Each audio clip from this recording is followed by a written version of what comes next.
ਸਭ ਤੋਂ ਪਹਿਲਾਂ ਅੱਜ ਐਫਬੀਆਈ ਨੇ ਸਵੇਰੇ-ਸਵੇਰੇ ਜੌਨ ਬੋਲਟਨ ਜੋ ਪ੍ਰੈਜ਼ੀਡੈਂਟ ਡੋਨਲਡ ਟਰੰਪ ਹੋਣਾ ਦੇ ਸਾਬਕਾ ਨੈਸ਼ਨਲ ਸਿਕਿਉਰਿਟੀ ਐਡਵਾਈਜ਼ਰ ਰਹੇ ਆ, ਉਹਨਾਂ ਦੇ ਘਰ ਦੇ ਉੱਤੇ ਛਾਪਾ ਮਾਰਿਆ ਹੈਗਾ ਆ।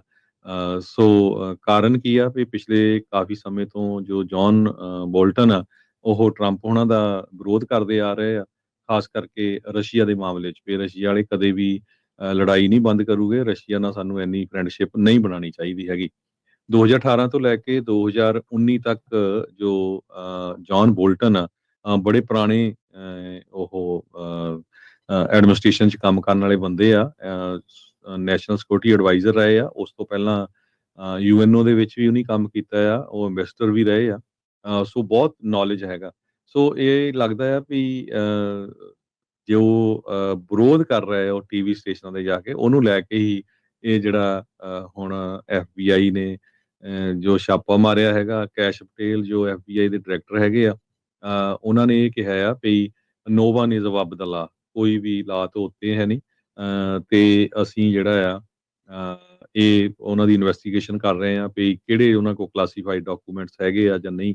ਪਿਛਲੇ ਦਿਨਾਂ 'ਚ ਉਹਨਾਂ ਦੀ ਜਿਹੜੀ ਉਹ ਵੀ ਜਿਹੜੀ ਚੱਕ ਲਈ ਸੀ, ਜਿਹਦੇ ਵਿੱਚ ਤੁਹਾਨੂੰ ਕਲਾਸੀਫਾਈਡ ਇਨਫੋਰਮੇਸ਼ਨ ਦਿੱਤੀ ਜਾਂਦੀ ਹੈਗੀ ਆ, ਸਿਕਿਉਰਿਟੀ ਕਲੀਅਰੈਂਸ ਜਿਹੜੀ ਹੁੰਦੀ ਹੈਗੀ ਆ।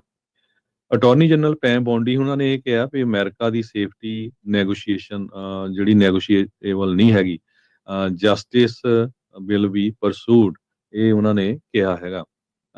ਤੇ ਨਾਲੇ ਉਹਨਾਂ ਨੇ ਕਿਹਾ ਵੀ ਟਰੰਪ ਨਹੀਂ, ਇਹ ਕਹਿੰਦੇ ਵੀ ਬਾਹਲਾ ਸਮਾਰਟ ਗਾਈ ਨਹੀਂ ਹੈਗਾ, ਅਨਪੈਟਰੀਓਟਿਕ ਆ। ਹਾਲਾਂਕਿ ਬੜੇ ਲੰਮੇ ਸਮੇਂ ਤੋਂ, ਮੇਰੇ ਖਿਆਲ ਨਾਲ 40-50 ਸਾਲਾਂ ਤੋਂ ਉਹ ਯੂਐਸ ਦੇ ਵੱਖ-ਵੱਖ ਪ੍ਰੈਜ਼ੀਡੈਂਸ਼ੀਅਲ ਕੈਂਡੀਡੇਟਸ ਦੇ ਐਡਮਿਨਿਸਟ੍ਰੇਸ਼ਨ ਦੇ ਵਿੱਚ ਇਨਵੋਲਵ ਰਿਹਾ ਹੈ। ਜੀ ਬਿਲਕੁਲ। ਜੌਨ ਬੋਲਟਨ ਕਾਫੀ ਹਾਰਡ ਸਟਾਂਸ ਜਿਹੜੇ ਉਹਨਾਂ ਦੇ ਰਹੇ ਆ। ਸੋ ਐਫਬੀਆਈ ਦੇ ਏਜੰਟਸ ਦੇ ਦੁਆਰਾ ਜਿਹੜੀ ਛਾਪੇਮਾਰੀ ਦੇ ਦੌਰਾਨ ਇਹ ਆਖਿਆ ਗਿਆ ਵੀ ਕੋਈ ਵੀ ਜਾਣਾ ਲਾਅ ਤੋਂ ਉੱਤੇ ਨਹੀਂ ਹੈਗਾ। ਸੋ ਇਸ ਕਰਕੇ ਇਹਨਾਂ ਨੂੰ ਜਿਹੜਾ ਆਪਾਂ ਦੇਖ ਰਹੇ ਹਾਂ ਵੀ ਜਿਹੜੀ ਛਾਪੇਮਾਰੀ ਜਿਹੜੀ ਉਹ ਕੀਤੀ ਗਈ ਆ। ਡਿਪਾਰਟਮੈਂਟ ਆਫ ਜਸਟਿਸ ਦੇ ਸਪੋਕਸਪਰਸਨ ਨੇ ਅਜੇ ਤੱਕ ਕੋਈ ਕਮੈਂਟ ਜਿਹੜਾ ਉਹ ਨਹੀਂ ਕੀਤਾ ਸੀ। ਉਹਨਾਂ ਨੇ ਕਿਹਾ ਵੀ ਜਿਹੜੀਆਂ ਐਫਬੀਆਈ ਦੇ ਡਾਇਰੈਕਟਰ ਕੈਸ਼ ਪਟੇਲ ਤੇ ਪੈਮ ਬੋਂਡੀ ਅਟਾਰਨੀ ਜਨਰਲ ਜਿਹੜੇ ਆ, ਉਹਨਾਂ ਦੀਆਂ ਸਟੇਟਮੈਂਟਸ ਜੋ ਉਹਨਾਂ ਨੇ ਪੋਸਟ ਕੀਤਾ ਆ, ਉਸੇ ਨੂੰ ਹੀ ਜਿਹੜਾ ਉਹ ਦੇਖਿਆ ਜਿਹੜਾ ਹੋ ਜਾਵੇ। ਮੌਂਟਗਮਰੀ ਕਾਊਂਟੀ ਪੁਲਿਸ ਜਿਹੜੇ ਆ ਉਹ ਬਥੈਸਡਾ ਦੇ ਵਿੱਚ ਸਟੇਸ਼ਨ ਵੀ ਸੀਗੇ। ਡਿਪਾਰਟਮੈਂਟ ਦੇ ਸਪੋਕਸਪਰਸਨ ਆ, ਉਹਨਾਂ ਨੇ ਕਿਹਾ ਵੀ ਉਹਨਾਂ ਦੇ ਆਫਿਸਰਸ ਦਾ ਇਸ ਐਕਸ਼ਨ ਦੇ ਵਿੱਚ, ਐਫਬੀਆਈ ਦੇ ਐਕਸ਼ਨ ਦੇ ਵਿੱਚ ਕੋਈ ਰੋਲ ਨਹੀਂ ਹੈਗਾ, ਬਟ ਅਸੀਂ ਜਿਹੜਾ ਸਿਰਫ ਟ੍ਰੈਫਿਕ ਕੰਟਰੋਲ ਦੇ ਵਿੱਚ ਉਹਨਾਂ ਦਾ ਸਾਥ ਦੇ ਰਹੇ ਹਾਂ। ਸੋ ਬੋਲਟਨ ਹੁਣ ਇਨਵੈਸਟੀਗੇਸ਼ਨ ਦੇ ਵਿੱਚ ਉਦੋਂ ਤੋਂ ਆਏ ਆ ਜਦੋਂ ਤੋਂ ਉਹਨਾਂ ਨੇ ਕਿਤਾਬ ਲਿਖੀ ਸੀਗੀ ਵੀ ਨੈਸ਼ਨਲ ਸਿਕਿਉਰਿਟੀ ਐਡਵਾਈਜ਼ਰ ਰਹਿੰਦੇ ਹੋਏ ਟਰੰਪ ਹੋਣਾ ਦੇ ਕਾਰਜਕਾਲ ਦੇ ਦੌਰਾਨ।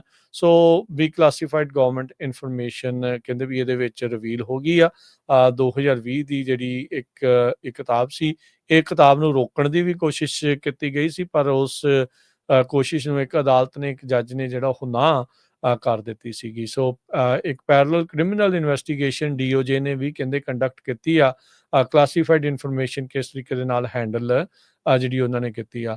ਕਲਾਸੀਫਾਈਡ ਇਨਫੋਰਮੇਸ਼ਨ ਕਿੱਦਾਂ ਹੈਂਡਲ ਹਰਜੋਤ ਸਿੰਘ ਜੀ ਹੋ ਰਹੀ ਸੀ, ਉਸ ਦਾ ਮਾਮਲਾ ਆਪਾਂ ਨੂੰ ਪਤਾ ਵੀ ਟਰੰਪ ਹੋਣਾ ਦੇ ਨਾਲ ਲੈ ਕੇ ਕਿਸ ਤਰੀਕੇ ਦਾ ਜਿਹੜਾ ਉਹ ਚੱਲਿਆ ਸੀਗਾ। ਸੋ ਵੀ ਉਹਨਾਂ ਦੇ ਮਾਰੋ ਲਾਗੋ ਤੋਂ ਕਿੰਨਾ ਕੁਛ ਜਿਹੜਾ ਆ ਉਹ ਫੜਿਆ ਗਿਆ ਸੀ ਜਦੋਂ ਪਿਛਲੇ ਪ੍ਰਸ਼ਾਸਨ ਦੇ ਵਿੱਚ ਉਹ ਸਾਰਾ ਕੁਛ ਦੇਖਿਆ ਗਿਆ ਸੀਗਾ।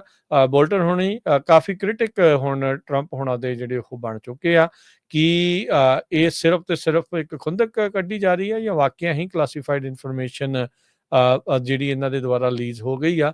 ਇਹ ਜਿਹੜੀ ਹੁਣ ਦੇਖਣ ਵਾਲੀ ਗੱਲ ਰਹੇਗੀ। ਪਰ ਹਾਲ ਦੀ ਘੜੀ ਟਰੰਪ ਹੋਣਾ ਦੇ ਨਿਸ਼ਾਨੇ ਦੇ ਉੱਤੇ ਜੌਨ ਬੋਲਟਨ ਆਏ ਆ। ਇਹਦੇ ਨਾਲ ਜਿਹੜੇ ਇਹ ਵੀ ਹੈਗਾ ਵੀ ਹੋਰ ਵੀ ਬਹੁਤ ਸਾਰੇ ਟਰੰਪ ਹੋਣਾ ਦੇ ਆਪਣੇ ਕ੍ਰਿਟਿਕਸ ਨੂੰ ਸ਼ਾਇਦ ਇਹ ਇਸ਼ਾਰਾ ਕੀਤਾ ਵੀ ਭਾਈ ਤੁਹਾਡਾ ਵੀ ਨੰਬਰ ਜਿਹੜਾ ਉਹ ਆ ਸਕਦਾ ਆ ਕਿ ਇੱਕ ਵਾਕਿਆ ਹੀ ਪੋਲੀਟੀਕਲ ਵੈਂਡੇਟਾ ਚੱਲ ਰਿਹਾ ਆ ਜਾਂ ਕੋਈ ਇਸ ਦੇ ਵਿੱਚ ਪਿੱਛੇ ਨਾਲ ਕੋਈ ਠੋਸ ਕਾਰਨ ਵੀ ਜਿਹੜੇ ਉਹ ਹੈਗੇ ਨੇ।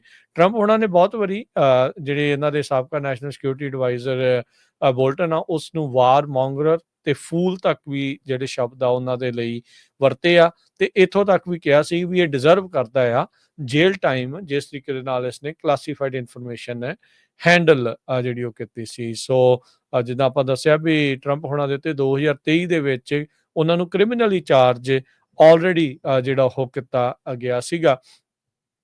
ਇਸੇ ਤਰੀਕੇ ਦੇ ਨਾਲ ਜਿਹੜੀ ਇਨਫੋਰਮੇਸ਼ਨ ਆ, ਕਲਾਸੀਫਾਈਡ ਇਨਫੋਰਮੇਸ਼ਨ ਆ, ਉਸ ਨੂੰ ਹੈਂਡਲ ਕਰਨ ਦੇ ਮਾਮਲੇ ਵਿੱਚ।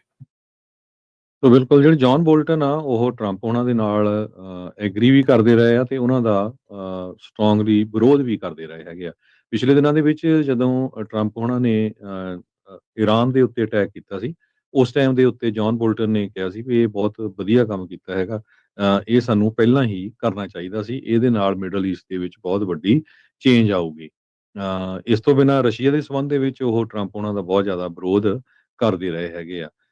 ਸੋ ਵਿਰੋਧ ਦੇ ਚੱਕਰ 'ਚ ਹੀ ਲੱਗਦਾ ਆ ਵੀ ਜਿਹੜਾ ਟਰੰਪ ਐਡਮਿਨਿਸਟ੍ਰੇਸ਼ਨ ਆ ਉਹ ਹੁਣ ਜੌਨ ਬੋਲਟਨ ਦੇ ਪਿੱਛੇ ਜਾ ਰਿਹਾ ਆ, ਕਿਉਂਕਿ ਜੌਨ ਬੋਲਟਨ ਨੇ ਜਦੋਂ ਪਹਿਲਾ ਐਡਮਿਨਿਸਟ੍ਰੇਸ਼ਨ ਸੀ ਉਹਦੇ ਦੌਰਾਨ ਉਹਨਾਂ ਨੇ ਕਿਹਾ ਸੀ ਵੀ ਜਿਹੜੇ ਪ੍ਰੈਜ਼ੀਡੈਂਟ ਟਰੰਪ ਹੋਣੀ ਆ ਬਹੁਤ ਸਾਰੇ ਗਲਤੀਆਂ ਕਰ ਰਹੇ ਹੈਗੇ ਆ, ਤੇ ਉਸ ਨੂੰ ਲੈ ਕੇ ਫਿਰ ਇਹਨਾਂ ਨੂੰ ਫਾਇਰ ਵੀ ਕਰ ਦਿੱਤਾ ਗਿਆ ਸੀ। ਟਰੰਪ ਉਹਨਾਂ ਨੂੰ ਪਹਿਲੀ ਵਾਰੀ 37 ਫੈਲਨੀ ਕਾਊਂਟਸ ਦੇ ਉੱਤੇ ਇੰਡਾਈਟ ਕੀਤਾ ਗਿਆ ਸੀ ਤੇ ਬਾਅਦ ਦੇ ਵਿੱਚ 40 ਤੇ ਚਲ ਗਿਆ ਸੀ।